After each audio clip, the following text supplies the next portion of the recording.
TRS ಆರೋಪಕ್ಕೆ ಸಿಡಿದೆದ್ದಿರುವಂತದ್ದು BJP ನಾಯಕರು. TRS ವಿರುದ್ಧ ಕೇಂದ್ರ ಸಚಿವ ಕಿಶನ್ ರೆಡ್ಡಿ ಕಿಡಿಕಾರಿದ್ದಾರೆ. ಟಿಆರ್ಎಸ್ ಈಗ ಬಿಆರ್ಎಸ್. ಕಿಶನ್ ರೆಡ್ಡಿ ಕಿಡಿಕಾರಿದ್ದಾರೆ. ಇದರ ಬಗ್ಗೆ ಸುದ್ದಿಗೋಷ್ಠಿಯನ್ನು ನಡೆಸಿ ಕೇಂದ್ರ ಸಚಿವ ಕಿಶನ್ ರೆಡ್ಡಿ ಕಿಡಿಕಾರಿರುವಂತದ್ದು. ಬಂಧಿತ ವ್ಯಕ್ತಿ ಬಿಜೆಪಿ ಅವರು ಅನ್ನೋದಕ್ಕೆ ಸಾಕ್ಷಿ ಇಲ್ಲ ಅಂತ ಹೇಳಿದ್ದಾರೆ. ಆ ಪಕ್ಷದ ಡ್ರಾಮವನ್ನ ನೋಡಿ ತೆಲಂಗಾಣದ ಜನ ನಗ್ತಾ ಇದ್ದಾರೆ. ಸುದ್ದಿಗೋಷ್ಠಿಯನ್ನು ನಡೆಸಿ ಕೇಂದ್ರ ಸಚಿವ ಕಿಶನ್ ರೆಡ್ಡಿ ಕಿಡಿಕಾರಿದ್ದಾರೆ. ಬಿಜೆಪಿ ಮಾನವನ್ನ ತೆಗಿಲಿಕ್ಕೆ ಬಿಆರ್ಎಸ್ ಪಕ್ಷದವರು ಯತ್ನವನ್ನು ಮಾಡ್ತಾ ಇದ್ದಾರೆ. ವಿನಾಶಕಾಲ ವಿಪರೀತ ಬುದ್ಧಿ ಅನ್ನುವಂತಾಗಿದೆ. ಫಾರ್ಮ್ ಹೌಸ್ ನಲ್ಲಿ ಸಿಕ್ಕ ಹಣಕ್ಕೂ ಬಿಜೆಪಿಗೂ ಸಂಬಂಧವಿಲ್ಲ ಅಂತ ಕಿಶನ್ ರೆಡ್ಡಿ ಆಕ್ರೋಶವನ್ನ ವ್ಯಕ್ತಪಡಿಸಿದ್ದಾರೆ.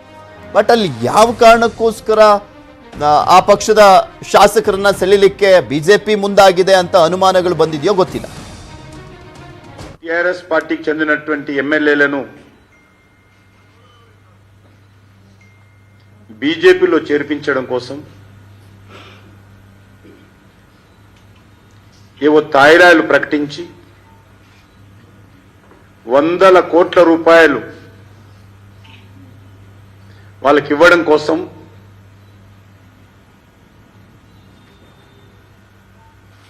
భారతీయ జనతా పార్టీ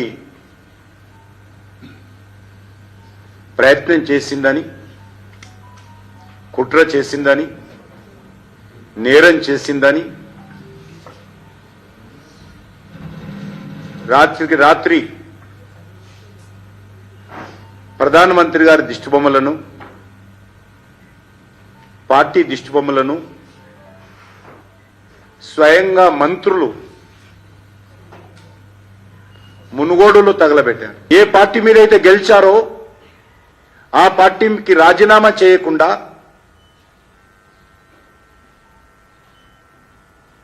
టిఆర్ఎస్ లో చేరి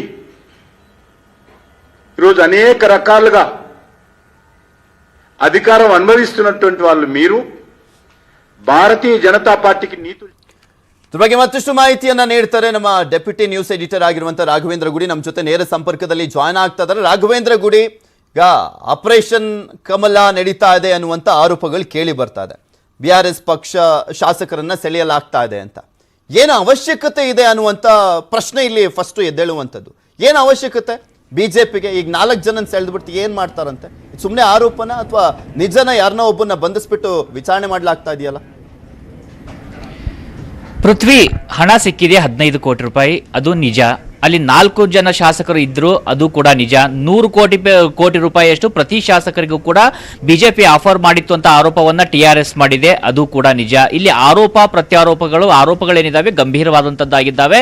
ಅದು ಖಂಡಿತವಾಗಿ ಕೂಡ ಹಣದ ಮೂಲದ ಬಗ್ಗೆ ತನಿಖೆ ನಡೀಲೇಬೇಕಾಗುತ್ತೆ ಒಂದು ಹಂತದಲ್ಲಿ. ಇನ್ನ ಬಿಜೆಪಿ ಅದನ್ನ ಡಿಫೆನ್ಸ್ ಮಾಡ್ಕೊಳ್ತಾ ಇರುವಂತಹ ರೀತಿಯನ್ನು ಗಮನಿಸಿದಂತ ಸಂದರ್ಭದಲ್ಲಿ ಬಿಜೆಪಿ ಹೇಳ್ತಾ ಇರೋದೇನಂದ್ರೆ, ಇಲ್ಲಿ ಸಿಕ್ಕಿರೋದಂತೆ ಯಾವ ವ್ಯಕ್ತಿಯನ್ನು ಹೇಳ್ತಾ ಇದ್ದಾನೆ ಆ ವ್ಯಕ್ತಿ ಬಿಜೆಪಿ ಅವನೇ ಅನ್ನೋದಕ್ಕೆ ಯಾವ ರೀತಿಯಾಗಿರ್ತಕ್ಕಂಥ ಸಾಕ್ಷಿ ಇದಾವೆ? ಬಿಜೆಪಿ ಯಾವ್ದಾದ್ರು ಒಬ್ಬ ದೊಡ್ಡ ನಾಯಕರು ಹೋಗಿದ್ರ ಅಲ್ಲಿಗೆ, ಅಥವಾ ಈ ರೀತಿಯಾಗಿ ಹಣಕಾಸಿನ ಒಂದು ಯಾರೋ ಒಬ್ರು ಪ್ರಾಮಿಸ್ ಅನ್ನ ಮಾಡಿದ ತಕ್ಷಣ ಒಂದು ಆ ಪಕ್ಷದ ಶಾಸಕರು ರಾಜೀನಾಮೆಯನ್ನ ಕೊಟ್ಟು ಇನ್ನೊಂದು ಪಕ್ಷಕ್ಕೆ ಬರುವಷ್ಟು ಒಂದು ಆ ರೀತಿಯಾದಂತಹ ಒಂದು ಅವರು ಮಾರಾಟಕ್ಕೆ ಸಿದ್ಧವಾಗಿದ್ದವರು ಇದ್ದಾರ, ಅಥವಾ ಇಲ್ಲಿ ಆಕ್ಚುಲಿ ಆಗಿ ನಡೀತಾ ಇರುವಂತದ್ದೇನು ಅಂತೇಳಿ ಒಂದು ಪ್ರಶ್ನೆಯನ್ನ ಬಿಜೆಪಿ ಕೂಡ ಎತ್ತಿರುವಂತದ್ದು. ನಾವು ಈ ಒಂದು ಸಂಪೂರ್ಣವಾದಂತಹ ಒಂದು ವಿಶ್ಲೇಷಣೆಯನ್ನ ಮಾಡುವಂತಹ ಸಂದರ್ಭದಲ್ಲಿ ಸಾಕಷ್ಟು ಅಂಶಗಳನ್ನ ಪರಿಗಣಿಸಬೇಕಾಗುತ್ತೆ. ಮೊದಲನೇದಾಗಿ ನೋಡಿದಾಗ, ಈಗ ಕಳೆದ ಬಾರಿ ದೆಹಲಿಯಲ್ಲಿ ಆಮ್ ಆದ್ಮಿ ಪಕ್ಷದ ಅಲ್ಲಿ ಒಂದು ಉಪಮುಖ್ಯಮಂತ್ರಿ ಆಗಿರ್ತಕ್ಕಂಥ ಮನೀಶ್ ಸಿಸೋಡಿಯಾ ಅವರ ಮೇಲೆ ಕೂಡ ಸಿಬಿಐ ದಾಳಿನ ನಡೆಸಿದ ಸಂದರ್ಭದಲ್ಲಿ ಆಪ್ ಇದೇ ರೀತಿಯಾಗಿರ್ತಕ್ಕಂಥ ಆರೋಪವನ್ನ ಮಾಡಿತ್ತು. ನಮ್ಮ 49 ಶಾಸಕರನ್ನ ಕೊಂಡುಕೊಳ್ಳೋದಕ್ಕೆ ಬಿಜೆಪಿ ಮುಂದಾಗ್ತಾ ಇದೆ, ಅವರು ಹಣದ ಆಮಿಷವನ್ನ ಒಡ್ಡಿದೆ ಅಂತೇಳಿ ಒಂದು ಆರೋಪವನ್ನ ಮಾಡಿದ್ರು. ಆದ್ರೆ ಆ ಆರೋಪವನ್ನು ಮಾಡಲಾಗಿತ್ತು, ಆ ಆರೋಪಕ್ಕೆ ಸಾಕ್ಷಿಯನ್ನು ಒದಗಿಸಿದ್ರ, ಆ ಆರೋಪ ಏನಾಯ್ತು, ಅಲ್ಲಿ ದೂರು ದಾಖಲಾಯಿತು ಅಂತ ನೋಡಿದ್ರೆ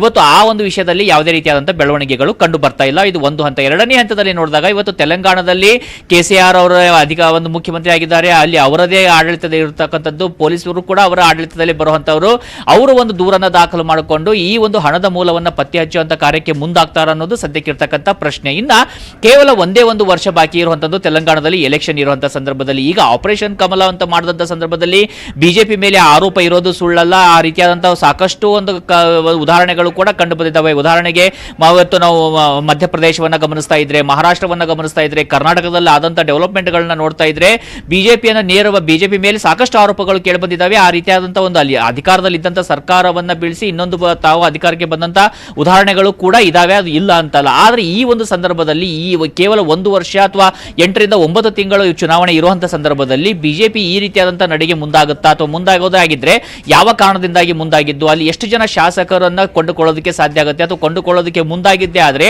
ಆ ಶಾಸಕರು ಯಾಕೆ ಟಿಆರ್ಎಸ್ ಗಮನಕ್ಕೆ ಆ ವಿಚಾರವನ್ನ ತಂದಿಲ್ಲ ಅಥವಾ ಕೆಸಿಆರ್ ಗಮನಕ್ಕೆ ತಂದಿಲ್ಲ ಅನ್ನೋದು ಕೂಡ ಇಲ್ಲಿ ಇರ್ತಕ್ಕಂಥ ಪ್ರಶ್ನೆಗಳು. ಇನ್ನೊಂದು ಕಡೆಯಿಂದ ಬಿಜೆಪಿಯ ಒಂದು ವಾದ ಏನಂತ ನೋಡೋದಾದ್ರೆ ಕೇವಲ ಇದು ಒಂದು ರೀತಿಯಿಂದ ಜನರನ್ನ ಭಾವನಾತ್ಮಕವಾಗಿ ತನ್ನತ್ತ ಸೆಳೆಯೋದಕ್ಕೆ ಕೆಸಿಆರ್ ಪ್ರಯತ್ನವನ್ನ ಮಾಡ್ತಾ ಇದ್ದಾರೆ. ಅವರಿಗೆ ಒಂದು ನ್ಯಾಷನಲ್ ಅಂಬಿಷನ್ ಇದ್ರೂ ಕೂಡ ತೆಲಂಗಾಣದಲ್ಲಿಯೇ ಅವರ ಒಂದು ಬುನಾದಿ ಏನಿತ್ತು ಅದೇ ಇವತ್ತು ಕುಸಿತಾ ಇದೆ. ಆ ಬುನಾದಿ ಕುಸಿತಾ ಇರೋ ಕಾರಣದಿಂದಾಗಿ ಮತ್ತೆ ತಮ್ಮ ವೋಟರ್ ಬೇಸ್ ಅನ್ನ ಮರಳಿ ಪಡೆದುಕೊಳ್ಳೋಕೆ ಅವರು ಪ್ರಯತ್ನವನ್ನ ಮಾಡ್ತಾ ಇದ್ದಾರೆ ಅಂತ ಬಿಜೆಪಿ ಆರೋಪವನ್ನ ಮಾಡ್ತಾ ಇದೆ. ಒಟ್ಟಾರೆಯಾಗಿ ಗಮನಿಸ್ತಾ ಇದ್ರೆ ಇಲ್ಲಿ ಆರೋಪಗಳು ಗಂಭೀರವಾಗಿದ್ದಾವೆ.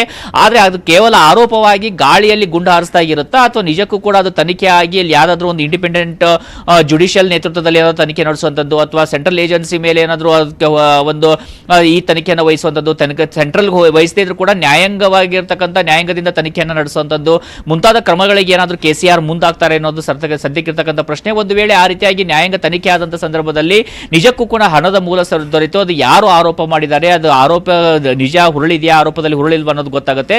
ಒಟ್ಟಾರೆ ಇನ್ನೇನು ಚುನಾವಣೆ ಹತ್ರ ಬರ್ತಾ ಇರೋ ಹಾಗೆ ಸಾಕಷ್ಟು ಒಂದು ಹೈಡ್ರಾಮಾಗಳಂತೂ ತೆಲಂಗಾಣದಲ್ಲಿ ಕಾಣ್ತಾ ಇದೆ. ಇದೇ ರೀತಿಯಾದಂತಹ ಹೈಡ್ರಾಮಾಗಳನ್ನ ನಾವು ಕಳೆದ ಕೆಲ ದಿನಗಳಿಂದ ನಾವು ಡೆಲ್ಲಿಯಲ್ಲೂ ಕೂಡ ಗಮನಿಸ್ತಾ ಇದ್ದೀವಿ. ಗುಜರಾತ್ ಎಲೆಕ್ಷನ್ ಕಾರಣದಿಂದಾಗಿ ಗುಜರಾತ್ನಲ್ಲೂ ಸಾಕಷ್ಟು ಈ ರೀತಿಯಾಗಿರ್ತಕ್ಕಂಥ ಒಂದಿಷ್ಟು ಗಂಭೀರ ಆರೋಪ ಪ್ರತ್ಯಾರೋಪಗಳು ನಡೀತಾ ಇದ್ದಾವೆ. ಹೀಗಾಗಿ ಯಾವುದೇ ಪಕ್ಷದ ಒಂದು ಆರೋಪವನ್ನು ಬಂದಂತ ಸಂದರ್ಭದಲ್ಲಿ ಆ ಪಕ್ಷ ಅಥವಾ ಯಾವುದೇ ಒಬ್ಬ ವ್ಯಕ್ತಿ ಮೇಲೆ ಆರೋಪವನ್ನು ಬಂದಂತ ಸಂದರ್ಭದಲ್ಲಿ ಖಂಡಿತವಾಗಿಯೂ ಕೂಡ ನಿಷ್ಪಕ್ಷಪಾತವಾದಂತಹ ತನಿಖೆ ಆಗಬೇಕು. ಆ ತನಿಖೆ ಆದ ನಂತರ ಆರೋಪ ಸಾಬೀತಾದಾಗ ಖಂಡಿತ ಶಿಕ್ಷೆ ಕೂಡ ಆಗಬೇಕಾಗುತ್ತೆ. ಆದ್ರೆ ಆ ಶಿಕ್ಷೆ ಹೋಗುವಷ್ಟು ಹಂತಕ್ಕೆ ಈ ಒಂದು ಪ್ರಕರಣವನ್ನ ಮುನ್ನಡೆಸಬೇಕಾಗಿರೋದು ಸದ್ಯಕ್ಕೆ ಜವಾಬ್ದಾರಿ ಇರೋದು ಕೆಸಿಆರ್ ಮೇಲೆ ಆಗಿರ್ತಕ್ಕಂಥದ್ದು. Prithvi. Okay, thank you Raghu.